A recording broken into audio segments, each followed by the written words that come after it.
When he was 23, Charles Bukowski had sex for the first time. He was born in Germany in 1921. His father was an American soldier from World War I, and his mother was a German citizen. The family moved to the United States in 1923 when he was 2 years old. His father was a sober but brutal psychopath who beat Hank and his mother mercilessly. Hank ultimately ran away from home in his teenage years. For his first sexual encounter, according to a biographer, his partner was, quote, a 300-pound whore who he picked up at a bar. After all those years of frustration, he went at it with such vigor that the couple reduced the bed to splinters, and she declined payment on the grounds that she had not had so much fun in years. When the landlady and her housemaid saw it the next day, they installed a new metal bed frame, end quote. Hank didn't have sex again for 2 years. He was 25 and living in Los Angeles. He walked into a dive bar on Alvarado Street.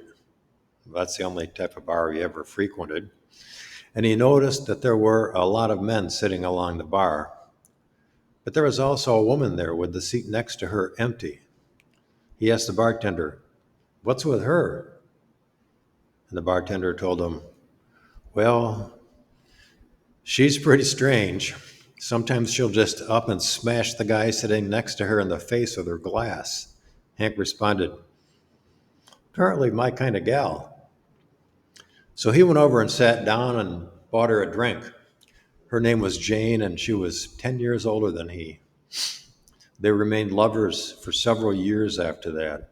As a matter of fact, he was still writing poems about her 45 years later, right before he died.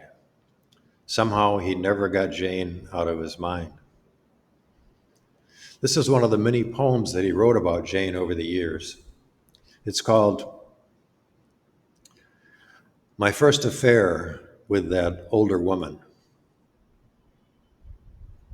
When I look back now at the abuse I took from her, I feel shame that I was so innocent. But I must say, she did match me drink for drink. And I realized that her life, her feelings for things had been ruined along the way, that I was no more than a temporary companion. She was 10 years older and mortally hurt by the past and the present. She treated me badly.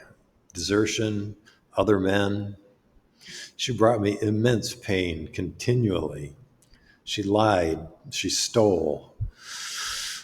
There was desertion, other men.